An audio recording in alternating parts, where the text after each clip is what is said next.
La gente no consume por vicio. Son personas. Existen cosas buenas en ellos. Háblame de la identidad del adicto. Lo que hace para cuidarse y para maltratarse es drogarse. Entonces se convierte en tu mejor amigo, que al final es un detonante al consumo, claro. Y se dice a sí mismo que no va a poder, que va a volver a fallar y que no sirve para nada. Nunca voy a salir de esto. No sirvo para nada. Soy una mierda. Recuperas la familia que habías roto. Recuperas la pareja que igual te había dejado. Poco se habla de lo difícil que es acompañar a un adicto dentro de una recuperación. Es necesaria la incorporación de los familiares. Nadie nace aprendido con un manual de instrucciones de cómo tratar a un adicto, ¿no? Recuerdo a mi padre diciéndole a mi terapeuta delante de todas las familias que ella daba perdido a mi hijo. Pasar por una bulimia de 8 años, ¿no? Que al final es una adicción a la comida, hasta que toque fondo. Y no, ahí es donde entró la depresión. Pero tocar fondo te hace aprender tanto. Estás en Reescribiendo mi historia, con Alex Godoy. Fui familiar, paciente y ahora dirijo un equipo especializado en psicología y coaching para las adicciones. En cada episodio reescribimos mi historia, la de mi invitado y ojalá un trocito de la tuya. Hoy está conmigo Lucía, psicóloga del MIRC, y es una de las personas que más procesos ha acompañado y que ha visto el caos desde dentro de la adicción y ha trabajado en construir historias y sanar desde la raíz. Muy buenas, Lucía. Hola. ¿Qué tal? ¿Cómo estás? Muy bien. Bien. Para quien no te conozca, ¿quién eres y qué haces dentro del equipo? Bueno, yo soy Lucía Cortada, soy psicóloga del MIRC, especializada en adicciones, y lo que hago dentro del MIRC es acompañar a las personas en su proceso individual, también a nivel grupal y siempre de la mano de los familiares. Bueno, eres una de las personas referentes dentro del MIRC, dentro del equipo también y para todos los pacientes.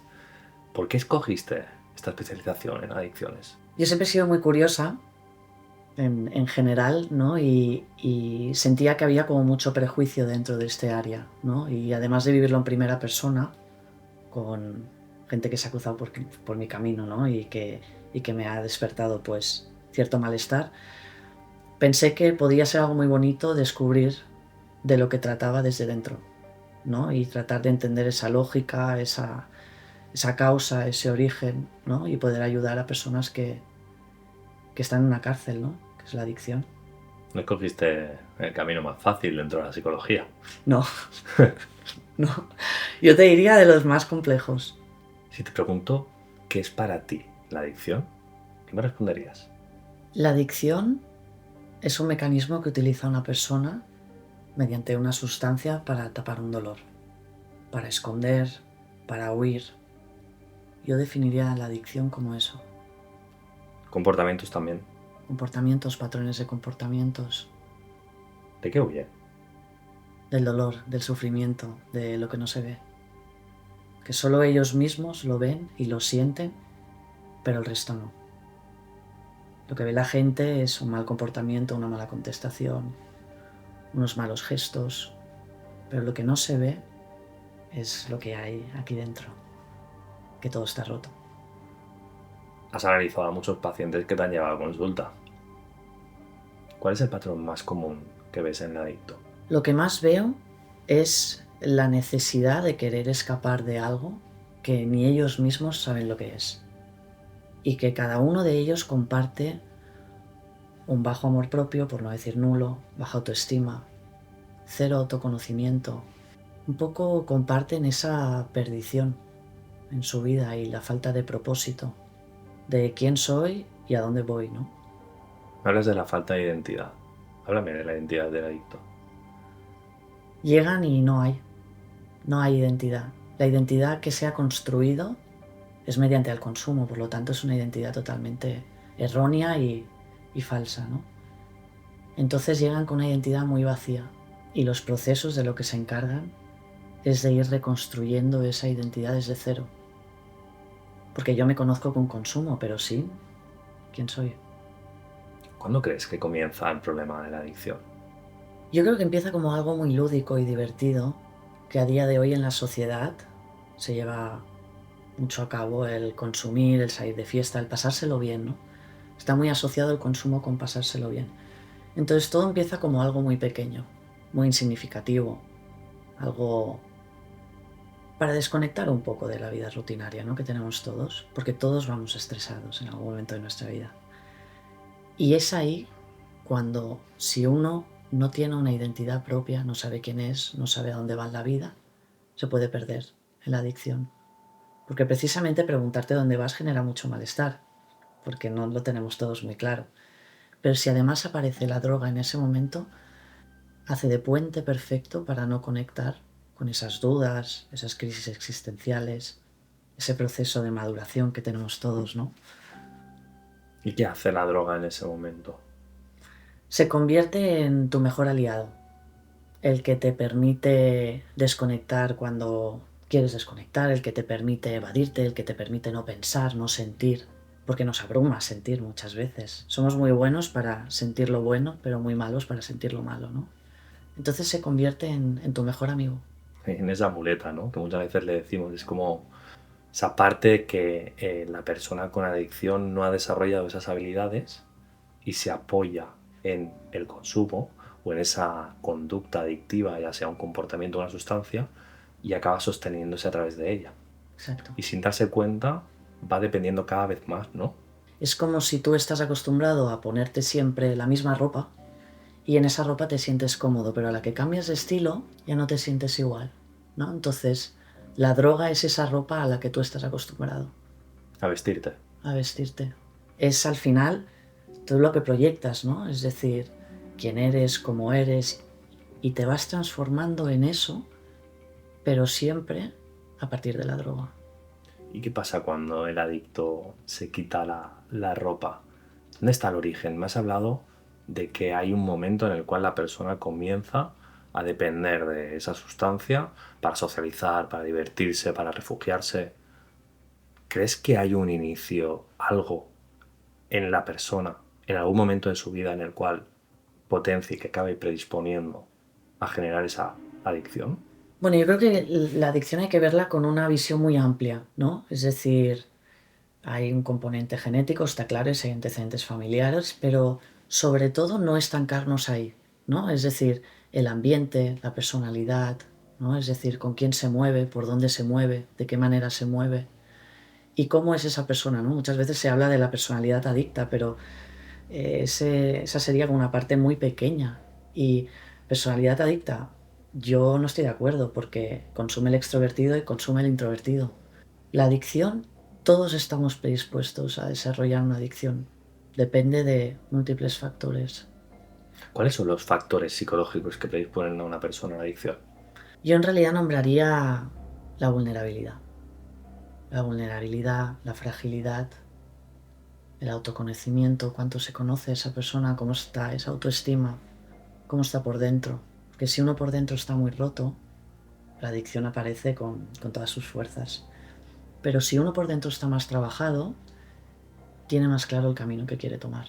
¿Qué rasgos crees que psicológicamente predisponen a la persona a generar una adicción? Bueno, desde la psicología, donde se han hecho muchísimos estudios, ¿no? Evidencia científica, demuestra que la depresión, la ansiedad, los trastornos adaptativos, ¿no? El TDAH, pueden En ser el TDAH tenemos muchísimos pacientes con TDAH, ¿no? Que llegan con ese muchos. déficit atencional a sesión. Sí, porque causa tanto malestar no poder estar centrado en tu día a día, que al final es un detonante al consumo, claro.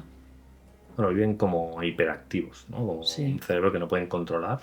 Estos pacientes incluso llegan a consumir para rebajar su estado mental, ¿no? Sí. Es curioso porque hay pacientes que consumen para venir arriba, para potenciar, pero sin embargo estos consumen para relajar. Sí, llama la atención esto, ¿eh? Bueno, tú y yo nos lo encontramos mucho, ¿no? En consulta y llama la atención porque recurren al consumo para mantener una vida aparentemente normal. Mira, al final hay que entender la adicción como un trastorno emocional también, ¿no? Es decir, la adicción no va sola, va acompañada de trastornos de ansiedad, va acompañada de trastornos de depresión, de un trastorno adaptativo, te ha pasado algo en la vida y eso ha detonado, ¿no? Es decir, la bipolaridad, los trastornos límite de personalidad, es decir, es muy importante ver que existe patología dual en las adicciones. ¿Siempre? Sí, yo me atrevería a decir que siempre de base hay sintomatología depresiva, ansiosa, siempre hay desencadenantes personales, Nunca va sola. La gente no consume por vicio, ¿Por qué consumen? para tapar un dolor, sin saber qué dolor es. ¿Crees que las personas son conscientes en ese momento de las consecuencias? No, y hacen mucho daño además. La persona adicta es una persona que es vista como mala, como cruel, como egoísta, como poco empática, ¿no? En vez de ver que es una persona enferma y que lamentablemente esta enfermedad lo que hace es arrasar con todo. ¿Qué ocurre dentro del cerebro de un adicto? Háblame de las estructuras. ¿Cuál es el funcionamiento? Bueno, nosotros tenemos un sistema de recompensa en el cerebro, ¿no? Que ese sistema de recompensa lo que hace al final es que si yo me cuido yo me siento bien, yo hago deporte me siento bien y entonces empiezo a generar un canal dopaminérgico sano, ¿no? El adicto destruye su sistema de recompensa, es decir, lo que hace para cuidarse y para maltratarse es drogarse. Entonces acostumbras a ese circuito a funcionar de esa manera. Tú imagínate, ¿no? Le pides a un paciente que de repente se ponga a leer y su sistema de recompensa no entiende nada porque está acostumbrado a que le dé cocaína, alcohol, pastillas. Entonces hay que reestructurar todo ese sistema, pero no es tan fácil, está automatizado ya. Bueno, nosotros tenemos en el cerebro lo que es la amígdala, ¿no? Que es la encargada de El toda la sistema de gestión. alerta, el sistema de Eso aviso. eso es, todas las emociones, ¿no? Cuando un paciente consume, no hay alerta, no hay emoción que valga. Es decir, hacemos de tapón con la adicción, ¿no? Por ejemplo, la corteza prefrontal, toda la información que entra, ya no entra de la misma manera. De hecho, se apaga. Sí, Bueno, no se apaga, pero se vuelve hipofuncional. sí, Y toma el poder el sistema límbico. exacto. Al final vive una realidad distorsionada totalmente, porque si todo parte de lo que entra por aquí, si ya entra mal, tú imagínate luego todo el circuito, cómo funciona. Pues es un caos. La persona con adicción comienza a tomar decisiones desde la necesidad y no tanto desde la racionalidad, ¿no? Yo necesito escapar, yo necesito no sentir, necesito recompensarme, ¿no? Ha ido introduciendo progresivamente actividades, hábitos que le han llevado a sentir esa sensación de bienestar, pero de manera equivocada, de manera artificial, ¿no? A través de un gesto tan simple Sí, como es el consumo. Y hoy en día lo podemos hacer a través de una sustancia, pero también a través de un clic, a través de conectarnos, de coger el móvil, ¿no? total, O sea, total. te encuentras además de sustancias, comportamientos que se den en los procesos en paralelo, ¿no? Muchas veces los pacientes tapan. Sí, claro, los pacientes, a ver, su tendencia es tapar, ¿no? Entonces pueden no ser únicamente con sustancias tóxicas, sino con deporte, con sexo, con el móvil. Las pantallas han hecho muchísimo daño. Las redes sociales, la comparación. Eso es el socializar, ¿no? El hipersocializar, ¿no? Para tapar. En resumen, diríamos que tienen como el cerebro hackeado, sobre todo por la parte de la dopamina. Aquí hablaríamos de otras estructuras como el núcleo accumbens, etc. Pero tienen demasiada intensidad en la parte del sistema límbico, en la parte emocional, y muy poca en la toma de decisiones en la corteza frontal y la parte ejecutiva. Todo eso es un cóctel que mezclado, ¿no? Genera esta necesidad, esta impulsividad, estas prisas, esta inmadurez, esta falta de responsabilidad, esa falta de leer las consecuencias. Claro, al final tenemos que pensar que lo que se dan es de una intensidad tan alta que al final necesitan mucha cantidad, ¿no? Ellos están acostumbrados a vivir aquí arriba, cuando igual lo normal sería aquí abajo. Entonces, tanta intensidad desestructura todo a nivel cerebral. Porque el ser humano en realidad no está preparado para tanta dosis. De droga o de lo que sea, de sustancia o comportamental. Entonces, cuando le damos ese chute, hay una desconfiguración, lo que tú decías, como tener el cerebro hackeado, ¿no? Cuando te entra un virus en el ordenador, pues esto sería un poco lo mismo. Y se genera la tolerancia, Exacto. que es aquí cuando te comienzas a pillar los dedos y que cada vez necesitas consumir más para tener la misma sensación. Exacto, pero luego es curioso, ¿no? Porque al final necesitan consumir más para dejar de sentirse tan mal. Vamos a traducir a la vida real cómo trabajamos esto más ese dentro. Nosotros trabajamos con 3 pilares fundamentales.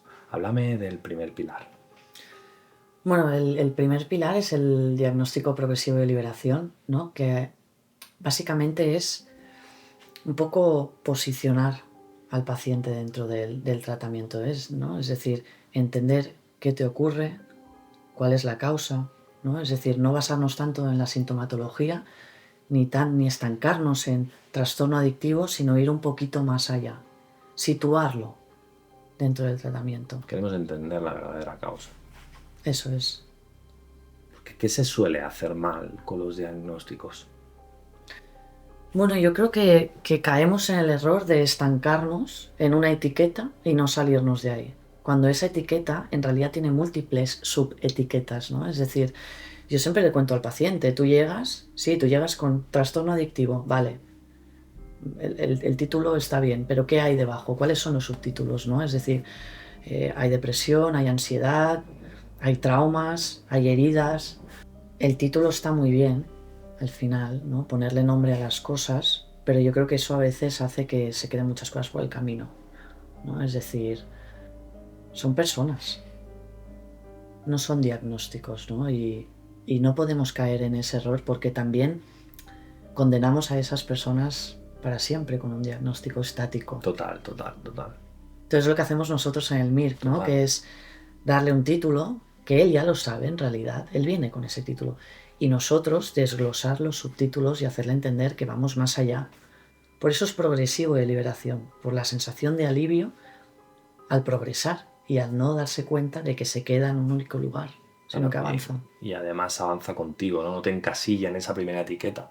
Claro. A veces la impresión que tenemos del paciente no es la misma que cuando lleva un mes o que cuando lleva 3, ¿no? O que pacientes que de repente llevan con nosotros 6 meses, han cambiado su estilo de vida, han conseguido sus objetivos en poco tiempo y de repente comienza a salir una parte que ni el propio paciente se imaginaba que saliera de él. La gente Total. cambia, ¿no? La gente cambia. La gente encuentra su mejor versión, se encuentra, y yo creo que encontrarse es encontrar tu mejor versión. Conocen su peor versión, es con la que llevan funcionando toda la vida. Entonces cuando llegan, trabajamos con ellos, ¿no? En lo que llamamos el personaje, ¿no? Que al final es su peor versión, pero que forma parte de ellos. El personaje es un patrón de comportamiento instaurado por la droga, ¿no? Entonces se conocen y conocen que existen cosas buenas en ellos. Pero el personaje a veces salva al adicto, ¿no? Es ese arquetipo de persona que se ha construido para poder sobrevivir a lo que tenía. Total. Esto lo hablamos en terapia grupal, ¿no? De que el personaje no hay que rechazarlo. Te ha ayudado a sobrevivir, a llegar a donde estás. ¿Que no ha sido la mejor forma? No, estamos de acuerdo, ¿no? Pero muchos pacientes dicen, es que ¿cómo me lo quito? ¿Cómo me lo quito de encima? ¿Cómo me lo saco? No te lo tienes que sacar porque eres tú. Claro, tienes como que identificar el valor que te aporta y eliminar todas aquellas conductas o pensamientos o creencias o discurso que está asociado a ese personaje para que no vuelvas a lo de antes, pero que sin embargo lo que te ha potenciado lo puedas mantener y trabajar desde una nueva versión, ¿no? Exacto. Podemos erradicar el personaje para crear uno nuevo también, ¿no? Sí, o sea, al final, personaje es patrón de comportamiento. O sea, es todo lo que la persona ha ido construyendo, su personalidad, sus hábitos, su vida, en base al consumo. Entonces lo que hacemos en el MIRC en realidad es reestructurar todo eso. No es que te quito esto, esta manera de funcionar, ojalá fuera tan fácil. Es que te hago entender cómo funcionas y reaprendemos a funcionar de una manera mucho más sana. Pero no te quito el personaje eres tú en realidad. Es lo que tú has construido dentro de ti. Entonces reaprendemos a vivir. Es lo que hacemos con ellos, que reaprendan, que entiendan, educarles. Esto me está llevando a pensar en el segundo pilar, ¿no? Creo que tiene relación con reestructurar los hábitos, con reestructurar creencias. ¿Qué es lo que hacemos aquí? Bueno, lo que hacemos es aprender desde cero, primero viniendo de entender cómo he funcionado hasta el día de hoy, eso es muy importante, saber de dónde vengo y cómo vengo, y luego aprender cómo tengo que ser ahora, ¿no? Cómo tiene que ser. los hábitos, las rutinas, la planificación, la manera de relacionarse, cómo funciona el cerebro, el diálogo interno, ¿no? Es decir, cuando hablábamos de ese sistema de recompensa, está tan machacado y tan intoxicado que el diálogo también lo está, porque todo está aquí dentro. Entonces, trabajamos primero desde cómo me cuido desde fuera, cómo como, cómo hago deporte, cómo estoy en casa, cómo leo, cómo. Y a partir del cómo, empiezo a hablarme un poquito mejor y a reestructurar también ese diálogo interno. Si yo me cuido, me hablo mejor. Si yo me descuido, me hablo mal. Entonces ellos llevan descuidándose y hablándose mal muchos años, por lo tanto también es algo automático. Y nosotros intentamos desviar eso al yo me cuido y me empiezo a hablar un poco mejor. Si yo como bien, yo me siento bien. Si yo hago deporte, yo me siento bien. Entonces esto empieza como a dar un giro. Claro. ¿Y el objetivo real de este segundo pilar, por dónde pasa? Pasa por los hábitos y por las creencias limitantes. Es decir, cómo me cuido y cómo me hablo. Entonces lo que hacemos en este pilar es crear una base sólida de actividades terapéuticas, de autocuidado, de manera de relacionarte, de deporte, de hábitos, y luego identificar cuál es ese diálogo interno, cuáles son esos pensamientos irracionales que les llevan acompañando tantos años, ¿no? El no soy capaz, el no puedo, el no voy a salir de esto, ¿no? Entonces, pero hay que ir haciéndolo a la vez. Claro, porque esas creencias son las mismas que le limitan a poder generar esos cambios. Exacto. Entonces, cuando instalamos semana a la vista, cuando instalamos la respiración, la relajación, la meditación, muchos pacientes, la lectura, me dicen y nos dicen, nunca se me ha dado bien esto, yo es que no soy de leer, es que yo no puedo respirar, es que yo no puedo relajarme, a mí me incomoda esto, he intentado 1000 veces empezar deporte pero siempre lo dejo, ¿no? Entonces, ahí es donde nosotros identificamos todas esas creencias y las transformamos. Eso es. Y cambiamos ese diálogo. Eso es. ¿Tienes algún ejemplo?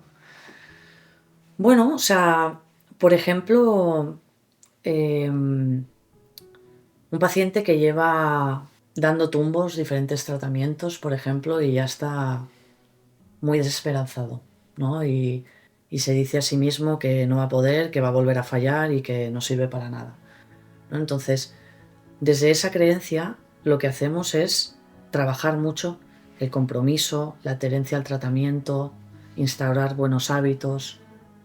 ¿Qué creencias típicas escuchas literalmente en los pacientes que te encuentras, que oyes mucho en terapia? El no puedo, el nunca voy a salir de esto, el no sirvo para nada, el soy una mierda. Me siento culpable, soy un mal padre, soy mal hermano, no soy responsable, soy inútil. Si alguien nos está viendo en este momento y te está oyendo y piensa, yo quiero comenzar a cambiar hábitos, pero necesito hacerlo sin agobiarme, ¿no? Porque tengo ese miedo a fallar, porque ya me he fallado antes. ¿Qué les recomendarías? Primero de todo, nadie es perfecto, todos nos equivocamos. Y segundo, que lo hiciera con ayuda, con sostén, con una base donde caerse. Porque una cosa es intentarlo solo, pero caerte solo.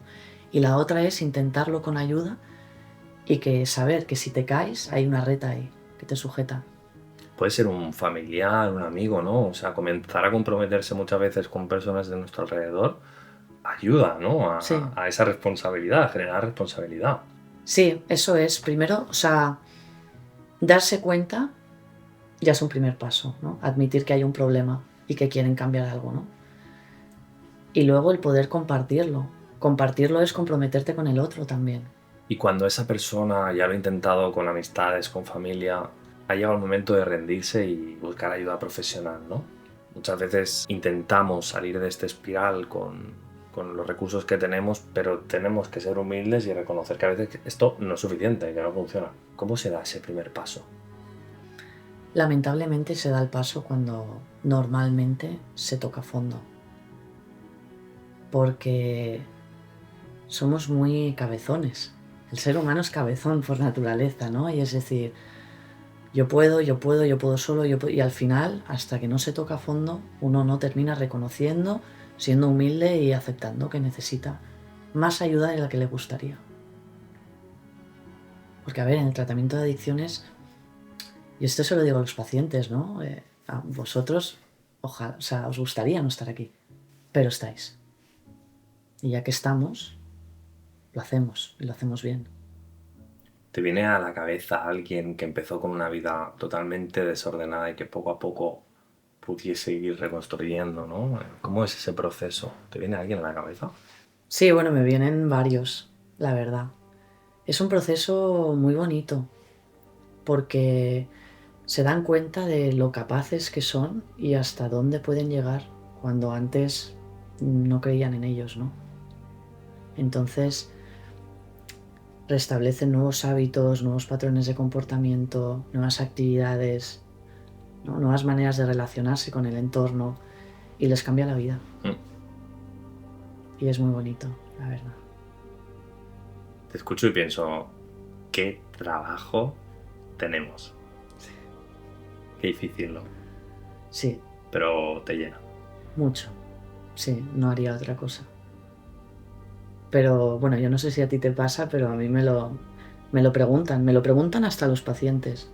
El cómo lo haces, el por qué decidiste trabajar de esto con lo duro que es, ¿no? Y a veces me lo pregunto yo también, pero la respuesta es muy clara, ¿no? Al final es un tema vocacional y siento que valgo para esto, que valemos para esto y que mi propósito en la vida, uno de ellos es este, ¿no? Bien, y llegamos a ese punto, ¿no? En el que casi nadie trabaja, esa parte que has comentado antes, del vacío, del dolor, de la historia, incluso del proyecto de vida. Cuando hablamos del vacío existencial, ¿qué es para ti realmente? Porque muchas personas lo entienden como simplemente el estoy triste, pero eso no es así. Bueno, el vacío, ¿no? Desde el MIRC también lo entendemos como no tanto el tener que llenar algo que no tiene contenido, ¿no? Porque vivimos en una sociedad donde nos llenamos, ¿no? De material, pero realmente el vacío en el que nos dirigimos nosotros es el quién soy, el dónde voy, el cómo voy, el con quién quiero compartir. El vacío al final es la pérdida de identidad que comentábamos antes. O incluso ni pérdida, es el no reconocer la identidad que tiene uno. A veces los pacientes nos dicen, no, me siento vacío, ¿cómo lo lleno? Y no, es que no lo tienes que llenar, tienes que entenderlo. De hecho, hay una metáfora que se da mucho en el tratamiento que nos gusta comentar, que la vida no es de fuera hacia adentro, sino que es de dentro hacia afuera. Que muchas veces intentamos comprarnos una casa, comprarnos un coche, comprarnos el último móvil que ha salido, ¿no? Comenzar a hacer viajes. Comenzamos a poner el foco en intentar llenarnos de cosas que nos han contado que nos servirían para sentirnos satisfechos. Pero sin embargo, mantenemos esta sensación de insatisfacción. Bueno, de hecho aquí mismo tengo un libro de Viktor Frankl que habla del hombre en búsqueda del sentido, en el cual cuando tienes un verdadero propósito y le das sentido a tu vida, eres capaz de tirar hacia adelante con ilusión y sentir, bueno, pues esa recarga de energía, ¿no? Esa serenidad, esa paz, esa sensación que te acompaña cuando vas trabajando en algo que se sostiene. Eso es. Bueno, por ejemplo, lo que les enseñamos en el MIRC a los pacientes es a vivir el presente, ¿no? Que parece algo muy simple y no lo es, ¿no? Entonces, lo decías muy bien, el viaje, la compra, el todo es inmediato, es dopamina, es un chute que te da, ¿no? Pero lo que enseñamos aquí es a valorar las pequeñas cosas del día a día, como cuando les mandamos pintar un mandala. No es tanto lo que pintan, sino el cómo, ¿no? El sentarse, el permitirse ese momento, el disfrutar de su compañía. El momento que te regalas estando solo. Sí. Es como lo de la recuperación, cuando comenzamos a valorar el proceso que estamos haciendo. El comenzar a llenar ese vacío comienza cuando una persona realmente se está regalando un momento de estar en recuperación. Sí. Porque en ese momento la persona comienza a trabajar en sí mismo por primera vez, comprometido, dedicándose tiempo para cosas saludables, sostenido en el tiempo. Y ahí es donde comienza, ¿no?, a trabajarse ese vacío. Porque ¿qué pasa cuando solo trabajas con el comportamiento, solo sacas la sustancia, te centras solamente en los hábitos, pero no se trabaja eso? ¿Qué ocurre a largo plazo? ¿Qué has visto tú en pacientes que han llegado después de haber trabajado con eliminar la sustancia, pero han recaído? Bueno, al final, o sea, esto hay que verlo como una planta, ¿no? Una planta que cada vez que te nace, nace fea y nace fea. Y tú cada vez que nace fea, pues tú la cortas y la cortas, pero sigue naciendo fea, ¿no? Entonces, en vez de pararte y darte cuenta que lo que tienes que hacer es que quitar la tierra, ver qué está pasando en las raíces de la planta, ponerle más agua, ponerle más abono, ver qué necesita para empezar a florecer de una manera más bonita, ¿no?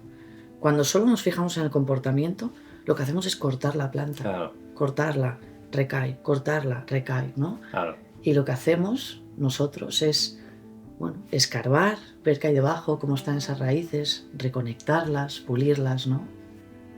Bueno, y eso sí, no han intentado engancharte otros brotes de otras plantas que no tienen que ver contigo, pero te las han puesto ahí para ver si crece, pero no crece, ¿no? Es un poco como a mí me sirvió esto, toma, te lo engancho, Sí, a ver si te sí. sirve a ti, ¿no? Pero esa planta no crece. No.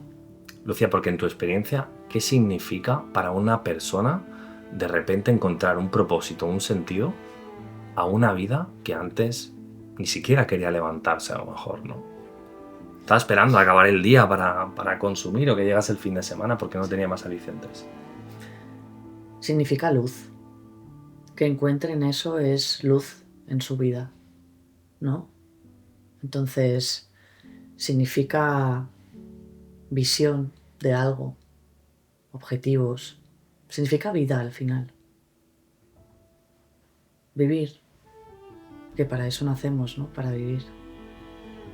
Recuperas la familia que habías roto, recuperas la pareja que igual te había dejado, o que tú habías dejado sin saber por qué, ¿no? Recuperas nuevas amistades, nuevas actividades, recuperas autoestima, quererte más, tener más amor propio. Recuperas lo que siempre has querido, que nunca has tenido, ¿no? Porque un adicto rompe con todo, pero no quiere romperlo en realidad. Es la enfermedad. A la enfermedad no le interesa. No. A la enfermedad le interesa tenerte atado para que tú sigas funcionando así, seguir rompiendo relaciones, seguir rompiendo confianza, seguir rompiendo con oportunidades, porque el cerebro ha aprendido a sobrevivir de esa manera. Entonces, el cerebro no quiere que cambies. Solo quiere que continúes así porque entiende que no puedes sobrevivir si no es con el consumo. Es curioso. Y hay una frase de la recuperación muy bonita que es: no puedes recuperar algo que no hayas perdido antes. Así que el adicto en la recuperación muchas veces recupera aquello que ha perdido. Pero a mí me gusta darle una segunda vuelta a esta frase, que es: no solo recuperas aquello que has perdido, sino que construyes algo nuevo.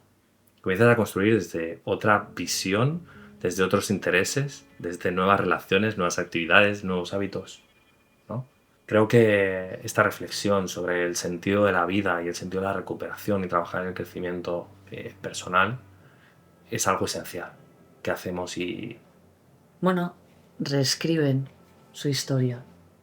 si tuvieras que escribir cómo es la vida de una persona que está en una fase de crecimiento, es decir, que ya ha pasado las 3 primeras fases y se encuentra en una fase en la cual ya se ha liberado de la sustancia, ya ha generado esa estructura segura, ha trabajado con sus creencias, ya ha trabajado con esa raíz que hemos identificado en el primer pilar, ha comenzado, ¿no?, a hacer ese trabajo más personal, a reconstruir su autoestima. ¿Cómo es esa fase de crecimiento? Bueno, como bien dice la palabra, es de crecimiento, ¿no? De crecer. Ya ha ido creciendo, pero bueno, a otro ritmo, ¿no? Y en otra dirección. Esta dirección va más encaminada a una misión, a una visión, a un propósito, a integrar cosas en su vida que sean nuevas, que sean innovadoras, que sean diferentes. Aquí Se trata más de decidir dónde quiero ir, hacia dónde quiero ir. ¿Con qué objetivos, sobre todo? Crear como un proyecto, ¿no? Un Sí. proyecto de vida. Porque antes ya se han empezado a conocer, ya tenemos eso, hábitos saludables, diálogo interno, es decir, ya hemos trabajado todo eso, eso ya es una base más sólida, está más dura, ¿no? Ahora toca el proyectar, sin olvidarnos, o sea, es decir, poniendo en práctica Muy importante esto. todo lo trabajado hasta ahora, porque si no, se olvida muy rápido, ¿eh? Uh-huh. El cerebro aprende rápido, pero se olvida muy rápido también. Y no nos olvidemos que la tendencia es la que es, autodestrucción. Por eso la persona que está en crecimiento también sigue en contacto con la recuperación, con el grupo, ¿no? Para no olvidarse, para estar ahí, ¿no? Presente en esa conciencia, en esa humildad que requiere cualquier proceso de crecimiento. Después de haber sanado, después de haberte desintoxicado, por decirlo de alguna manera, que a mí me gusta más llamarlo liberación, ahí es cuando la persona comienza a generar esa seguridad en sí mismo, comienza a crear un proyecto de vida que realmente le dé sentido a lo que hace y a construir, a expandirse, ¿no? Y trabajar con todas esas habilidades, toda esa capacidad que será necesaria para afrontar las cosas que nos pasen en la vida. Porque la vida nos va a traer enfermedades, nos va a traer discusiones, nos va a traer accidentes, nos va a traer disgustos, situaciones de estrés, pérdidas de diferentes tipos. Las personas nos van a seguir fallando. La vida no es fácil. Entonces esa persona tiene que estar preparada, no solamente a nivel de estructura vital, sino a nivel de habilidades y de capacidades para afrontar todo lo que venga, sin el miedo de, si me pasa esto, voy a volver a recaer, ¿no? Es como tratar de darle y nutrir a la persona con herramientas y con un trabajo personal para que sea capaz de afrontar todo lo que venga. Sin consumo. Sin consumo. Bueno, cuando entran en tratamiento con nosotros, lo pasan peor. Porque claro, es la realidad sin consumo y es sentir más, sufrir más. Así es como lo sienten ellos. ¿No? Pero si estoy en recuperación, ¿por qué me siento peor? Porque no tapas. Porque durante la recuperación también pasan cosas. Sí. ¿No? Ya es bueno, de hecho, que te pasen ciertas cosas dentro de la recuperación, si no, os cuento una estrategia que nosotros utilizamos. Aquí voy a hacer un pequeño paréntesis, y es que muchas veces el propio equipo de psicólogos o de terapeutas generamos situaciones artificiales para que el paciente se trabaje, ¿no? No trabajamos desde la realidad de la vida, sino generamos un contexto terapéutico seguro en el cual ponemos a prueba al paciente a aprender a decir que no, a aprender a planificar las cosas, a evitar exposiciones que no son necesarias en un primer momento. Y nos tenemos que discutir a veces con las parejas, con las familias, ¿no? Porque no entienden por qué lo hacemos, pero realmente nosotros estamos trabajando con esta situación para preparar al paciente para que cuando salga del contexto terapéutico haya ya desarrollado esas habilidades que va a acabar trabajando en la fase de crecimiento. Exacto. ¿Qué experiencias te encuentras dentro de la terapia? Con los familiares, con las parejas, con los pacientes. Cuéntanos algo que te venga ahora a la cabeza. Me viene, por ejemplo, tema parejas, ¿no? Es decir, la pareja está acostumbrado a un tipo de persona, que es el yo adicto, ¿no? Y se mueve con esa persona. Esa pareja ha decidido estar con esa persona, con una adicción. Bueno, el momento que empiezan a recuperarse, empieza a disolverse ese personaje. Y las parejas no entienden. No entienden qué está cambiando, no entienden por qué está cambiando, no les cuesta adaptarse a... Claro, pasa de gritar a de repente querer escuchar, pasa de dormir hasta las 12 a levantarse a las 7 de la mañana, ¿no? Pasa de drogarse todo el día a ahora tomarse un té o... ¿no? Y claro, esto es un shock. Aunque sea bueno, es un shock. Qué bueno y qué difícil es para las personas que acompañan al adicto adaptarse a esta nueva vida. Poco se habla de lo difícil que es acompañar a un adicto dentro de una recuperación, porque los pacientes avanzan a una velocidad y los familiares o las parejas a otra completamente diferente. Sí, y por eso nosotros trabajamos tanto con las familias, para que entiendan, para dar directrices, pautas, porque también es gente que está muy quemada y es Total. normal. Entonces, nosotros cuando llegan es decirles, delegar en nosotros. Haz de madre, haz de padre, haz de hermano, haz de eso que no has podido hacer, porque has hecho de salvador, ¿no? De psicólogo, han hecho de todo menos de su rol como naturaleza, ¿no? Entonces, es un delega, nosotros nos encargamos de la parte más oscura. Y lo que cuesta. Sí, Les cuesta mucho soltar el control, ¿eh? Llevan tanto tiempo sufriendo y con ese comportamiento de tener que supervisarlo todo, de estar atento porque si pasa algo, ¿no? Tener que estar ahí en el momento para poder actuar, que cuando llegan a nosotros, o sea, es tan difícil soltar ese control, pero a veces nos ha pasado que nos hemos encontrado con familias que cuando aprenden a soltar ese control de golpe es como ¡buah! ¡Buf! total, total. O sea, es que tienen que reeducarse los familiares también, las parejas. Yo y todo el equipo siempre lo decimos, trabajo sin familias, trabajo incompleto. Es necesaria la incorporación de los familiares. Llámalo familiar, llámalo pareja, llámalo amigo, me da igual, pero tiene que haber alguien al otro lado, que no sea únicamente el paciente. Hay que trabajar con el entorno, porque adicción también es entorno, es contexto, es ambiente. Y el ambiente, el entorno, la familia, la pareja, los hijos, a veces también, los hijos también sufren, ¿eh? O sea, las personas que están escuchando esto, si tenéis hijos, sabéis perfectamente que los niños se dan cuenta mucho más de lo que parece. Los niños callan.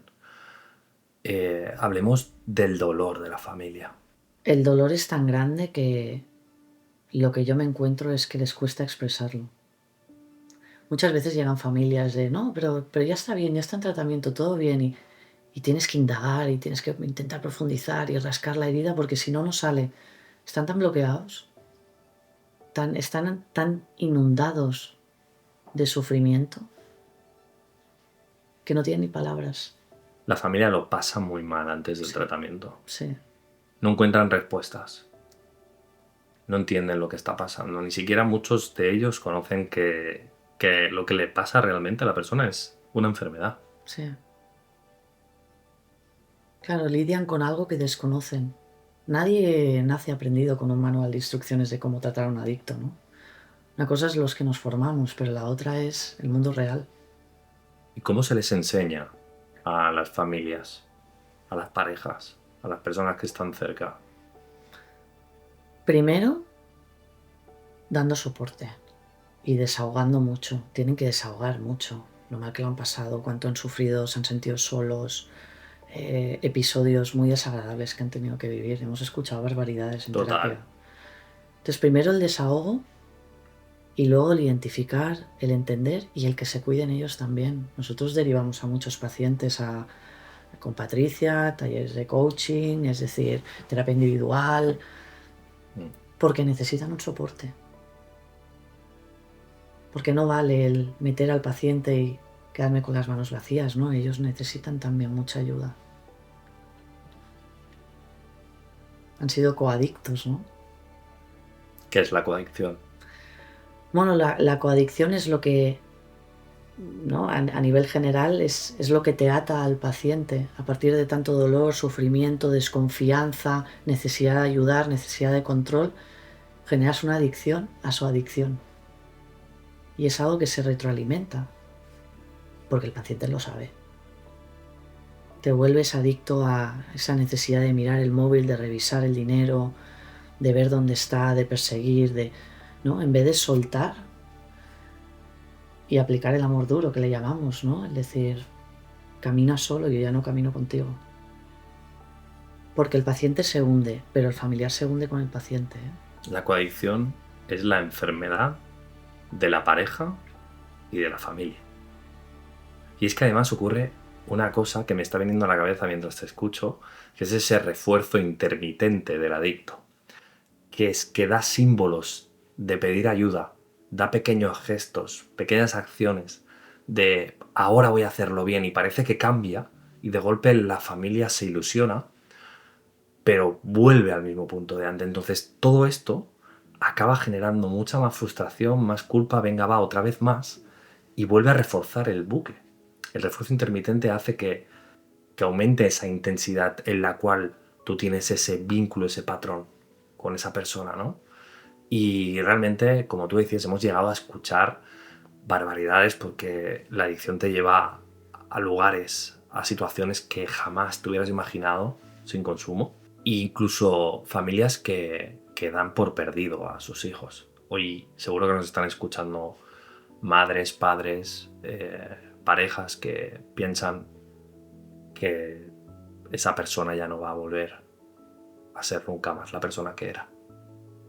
Personas, madres, padres que tienen que cerrar la puerta de casa a sus hijos y dejarlos tirados en las calles. No me quiero imaginar el dolor de una familia haciendo esto.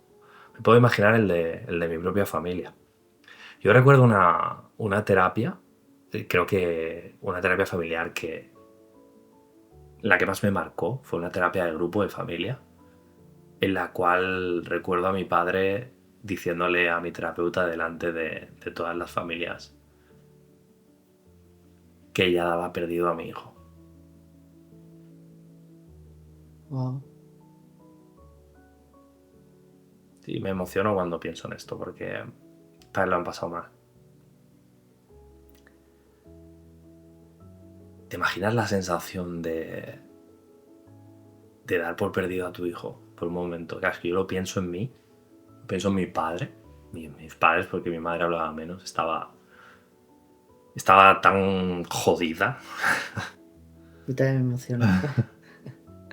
Es una de las cosas más duras que he escuchado en terapia y realmente me ayudó mucho en ese momento porque valoré el gesto de que mi padre pudiera sacar eso, ¿no? Qué duro. Debe ser duro tener un hijo y no reconocerlo. Bueno, yo evidentemente tengo la suerte de poder estar aquí contando esto y que mis padres, que no sé si me están escuchando probablemente, no sé si mi padre se acordará de esa terapia y probablemente si ahora me está escuchando nos está haciendo desde el orgullo de saber que su hijo ha sido capaz de recorrer todo este camino y estar con personas maravillosas como tú, que forman parte de este equipo, que ayudamos a tantas personas a sanar, a reescribir su historia. Bueno, tener un propósito, ¿no? A mí me ayudó mucho. Yo creo que yo tuve que vivir esto para poder crear algo así. Hay muchos profesionales buenísimos, o sea, no solamente estamos nosotros, hay muchísima gente que de vocación, de corazón, con formación, con experiencia, están ayudando a otras personas. Hay métodos que funcionan, nosotros hablamos de nuestra manera de trabajar, de nuestro enfoque, pero bueno, a mí me ha ayudado mucho entender que en mi propósito, en mi misión, ayudar a personas que pasaron por situaciones parecidas a las mías. Primero yo como familiar, porque mi tío también era adicto y hoy en día no está. Lo pasé mal. Luego como paciente y después como profesional, ¿no? Y creo que esto es el corazón del MIRC. Ya hemos hablado mucho de cómo trabajamos nosotros. Seguro que tú también tienes algo que te ayudó a trabajar en ti y dedicarte a la psicología y escoger esta profesión, ¿no? ¿Qué te ha pasado a ti en la vida? ¿Qué me ha pasado? Bueno, me han pasado muchas cosas, pero la cosa más fuerte fue pasar por una bulimia de 8 años, ¿no? Que al final es una adicción a la comida, ¿no? Es un comportamiento compulsivo de atracones, de vomitar, ¿no? Y al final yo acostumbré a mi sistema de recompensa a que si vomitaba me sentía mejor y aliviaba. Y estuve metida en esos 8 años en silencio, no pedía ayuda, hasta que toqué fondo. Y cuando toqué fondo tuve que sentar a mis padres y contarles todo lo que había estado pasando. Wow. Porque es como la adicción. Desde Total. fuera yo parecía muy deportista, sociable, extrovertida, me cuidaba, pero era todo personaje. Yo tenía un personaje muy fuerte de Lucía para todo y Lucía siempre está feliz. Entonces es curioso porque cuando pedí ayuda yo pensaba que con pedir ayuda ya estaba y hablar del problema. Tengo bulimia, venga, va, dime lo que tengo que hacer y terapia y no, ahí es donde entró la depresión. Al final es como la adicción. Mi título era bulimia, ¿no? Pero mi subtítulo era depresión y fue lo que me trabajé. Total. Entonces ahí también entendí muchas cosas. De que yo con la comida lo que hacía era tapar. Y vomitar era tapar, pero lo que tapaba era mi dolor. Wow. De no saber quién soy. Y con mucha terapia hoy puedo estar aquí hablando de esto y me ha ayudado mucho a poder tratar mejor a los pacientes. Porque tú entiendes el proceso desde dentro, aunque no te ha pasado con las sustancias. No. Pero es que lo que me acabas de explicar es una analogía perfecta. Sí. No me esperaba que lo ibas a explicar ahora. Sí, no sé, creo que era un buen momento para compartirlo. Lo recuerdo como dicen los pacientes, ¿no? Como una pesadilla de no poder más. Y ahora pienso y digo, ostras, estuviste 8 años sin decir nada, vomitando después de cada comida. Digo, wow. Y es lo que intento transmitirle a la gente, ¿no? De no alargues. Porque por alargar podría haber alargado 20 años yo, ¿no? Pero no alargues, pide ayuda antes. Identificar ese dolor. A mí me ayudó a identificar ese dolor, de dónde venía todo. Y cómo puedo trasladar todo eso. Identificar ese dolor y poder entender de dónde venía todo. Me estoy imaginando ese sufrimiento de 8 años en silencio, Lucía. Sí. Horrible. Tapaba. Pero tapaba con deporte también, tapaba con dietas, tapaba con viajes. Pero el resultado siempre era el mismo. 0. Sí, fue duro. ¿Cómo conseguiste darle la vuelta? Pues pasé por muchos psicólogos. Yo creo que ser psicóloga me ayudó mucho. Pasé por 3 psicólogos. Porque yo no entendía, porque habiendo pedido ayuda me sentía peor. Y me hundí más. Yo tuve que dejar el trabajo, volver a casa de mis padres. Y no entendía el porqué, ¿no? Entonces, ahí es cuando un día se me encendió la bombilla y dije, ostras, si tú lo que tienes es depresión, deja de centrarte tanto en la comida y céntrate en el dolor, ¿no? Y eso es lo que me dio salida. Terapia semanal, hábitos, contar con mi familia, parar en el trabajo, ¿no? Yo dejé mi trabajo pero conectar con el dolor. Así que sabes muy bien lo que significa vivir este proceso desde dentro. Sí. Se cumple la teoría de que los psicólogos estudiamos psicología por algo, ¿no? Sí.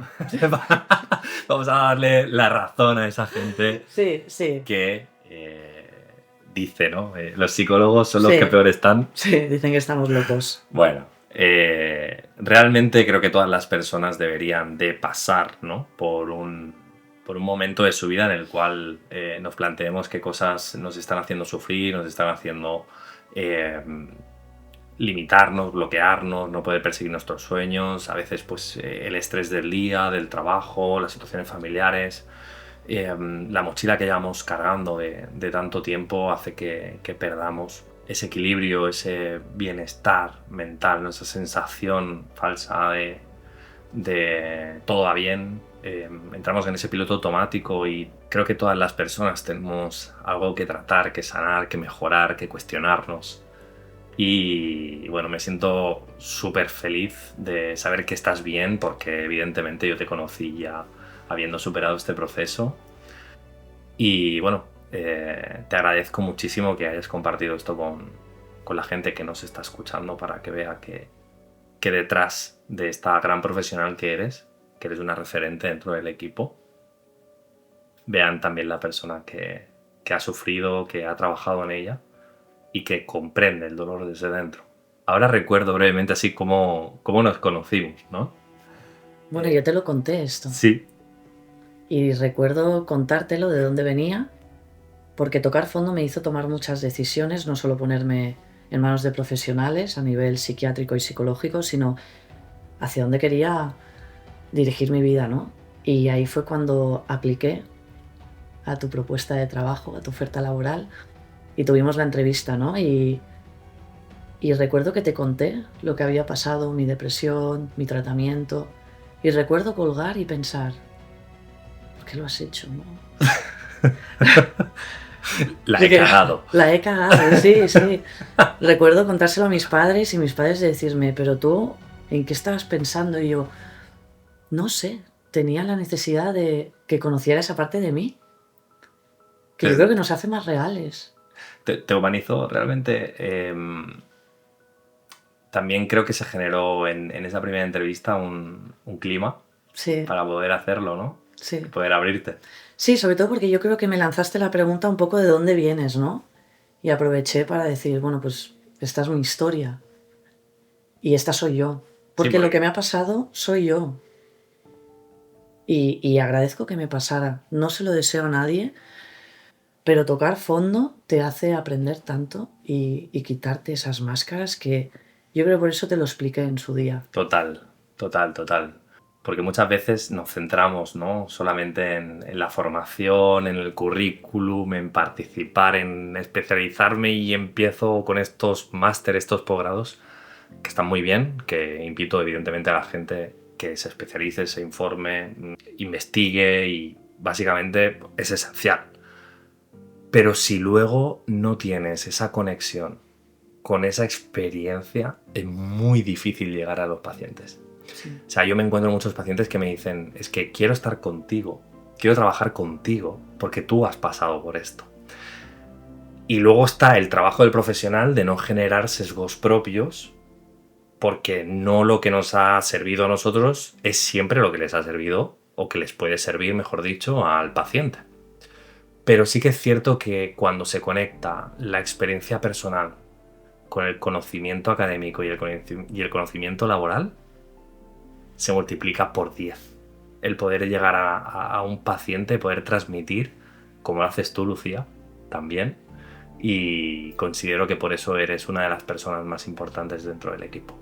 Porque ya iréis conociendo poco a poco a todas las personas del equipo que irán pasando también por este sillón para que podáis ver que detrás de cada persona, de cada profesional que forma parte del MIR, también hay una historia y también hay una vocación y muchísimo conocimiento sobre cómo trabajar con estos procesos. Y antes de que se me olvide, por favor, si no lo has hecho ya, dale me gusta a este vídeo para que podamos seguir reescribiendo historias como la de Lucía, como la mía, como la vuestra, y llegar al máximo de espectadores para que sepan que realmente hay un cambio que pueden hacer y que hay un cambio que transforma, que hay una verdad que la gente necesita escuchar y que existe una manera de trabajar con la que el paciente, la persona, el familiar se puede sentir comprendido, escuchado y valorado con estrategias que son adecuadas para cada situación. Con todo esto que estamos hablando, seguramente hay muchos casos que la gente se pregunta hasta qué punto un adicto es capaz de llegar o qué consecuencias reales existen, ¿no? Cuéntame alguna historia que realmente te haya impactado. Ahora me viene un paciente, ¿no? a la cabeza que fue capaz de ir a un prostíbulo y estar ahí consumiendo y sin necesidad de consumir sexo, imagínate, ¿no? Qué mal tenía que estar durante 3 días, ¿no? Y hasta ya no poder más, hasta habérselo consumido todo, no sé cuántos gramos de cocaína y alcohol, imagínate, ¿no? Para lo que te dan 3 días. Y tener que llamar a su padre para que lo recogiera. Wow. Sí. Fue la familia a recogerle. Sí, el padre, sin saber que eso estaba pasando. Wow. Sí. Hay muchos pacientes que acuden a la prostitución y que no tienen sexo. Es muy importante también que la gente lo sepa. Es el hecho de estar acompañado, de poder conseguir el consumo, como es un patrón que ellos han aprendido, lo hacen de manera automática y acuden a la prostitución pero no tienen sexo. Ya ni siquiera tienen ganas de tener sexo, tienen ganas de consumir. Las ganas de consumir superan a las ganas de tener sexo. Sí. Y en ese caso no había sexo porque había una necesidad de compañía, Wow. de que alguien le prestara atención, ¿no? El paciente me lo ha explicado así. Es muy duro. Creo que hay mucho prejuicio con la prostitución y poco conocimiento, mucha ignorancia. Entonces la prostitución es un consumo más ni menos que la cocaína y el alcohol, las pastillas, el móvil. ¿Hay algún caso más que te venga a la cabeza? Pues mira, me viene un caso de un paciente que no estuvo presente en el aborto de su mujer. Wow. No solamente es que no estuvo presente, es que el día que tuvo a su primer hijo, él no estuvo tampoco en ese momento. Parto. En el parto. Y cuando llegó fue de resaca, después de la fiesta. Recuerdo. Me he conectado. Sí, ¿verdad? Sí. Wow. Verdad. Pero es que recuerdo al paciente contarlo desgarrándose en terapia. Sí. O sea, abriéndose, llorando, contándolo con muchísimo dolor. Sí, porque es muy fuerte y es muy duro. Y le sigue doliendo al día de hoy, pero Seguro. ya no tanto. Seguro, pero quizá también es la fuerza, ¿no? De poder tomar la decisión. Esas fotografías negras que nosotros decimos, esas fotografías negras que todos los pacientes tienen cuando llegan a un proceso como este, esos episodios que te duelen, que te llegan aquí, yo tengo las mías, cada uno tiene las suyas, que te hacen no volver con un proceso, implicarte, comprometerte y Sí. no por fuerza de voluntad, que esto lo tengo que repetir, esto no va de fuerza de voluntad, porque el cerebro al final es un músculo y el músculo se agota. Esto va de estrategia, va de apoyo profesional y de apoyo familiar y va de estrategia, no va de voluntad. La voluntad sirve para el principio. La motivación es esencial durante las primeras fases, liberación, reconstrucción, pero la motivación se agota. Entonces hay que crear esas estructuras en la fase 2, hay que trabajar con esas creencias. En la fase 3, cuando el paciente está preparado, sanamos y trabajamos esa raíz emocional para luego la fase 4, ese crecimiento, ¿no? Eso es. Para una primera toma de contacto con el equipo, que este es el primer vídeo de nuestro playlist Sí. de entrevistas de Reescribiendo mi Historia, no está mal, ¿no? No, la verdad que no. Nada mal. ¿Te has sentido cómoda? Sí, me gusta hablar de mi trabajo. Me gusta que la gente lo vea. Que existe este mundo. Que no es vicio, que es enfermedad. Darle voz. Antes de que la gente se piense que esto ya acaba del todo, quiero hacerte una pregunta. ¿Qué le dirías a alguien que nos está escuchando y que quiere dar ese primer paso pero no se atreve? Que solo no va a poder. Que eso lo tenga muy claro. Que deje de estirar ya el chicle. Que se va a romper al final. Que se rinda. Y acabar ya con este sufrimiento y este dolor. Que no se merece. ¿Y al familiar que nos está escuchando, qué le dirías? Que se puede salir de esto. Que no es fácil, pero que también ellos se dejen ayudar. Y que por mucho que empujen, si él no quiere recuperarse, que dejen de empujar. A veces hace falta caerse para volverse a levantar, ¿no? Pero que suelten y que se pongan en manos de profesionales ellos también. Muchísimas gracias, Lucía. Y a ti, si algo de lo que hemos hablado te ha tocado, te has sentido identificado, identificada, déjanos tu comentario y cuéntanos de qué te gustaría que hablásemos en las próximas entrevistas, qué necesitas escuchar, qué estrategias o qué preguntas crees que son necesarias para que nosotros podamos llegar a ti y ayudarte a acompañar a personas que como tú nos están escuchando desde casa y que quieren aprender más sobre estos procesos y buscar soluciones reales para reescribir historias que desde luego sí se puede. Esto te lo hemos contado desde el equipo del MIR, desde Lucía Cortada y Alex Godoy, y te pedimos que por favor, si te ha gustado, que des me gusta a este vídeo y te suscribas para que podamos seguir reescribiendo historias juntos. Gracias, Lucía. Gracias a ti.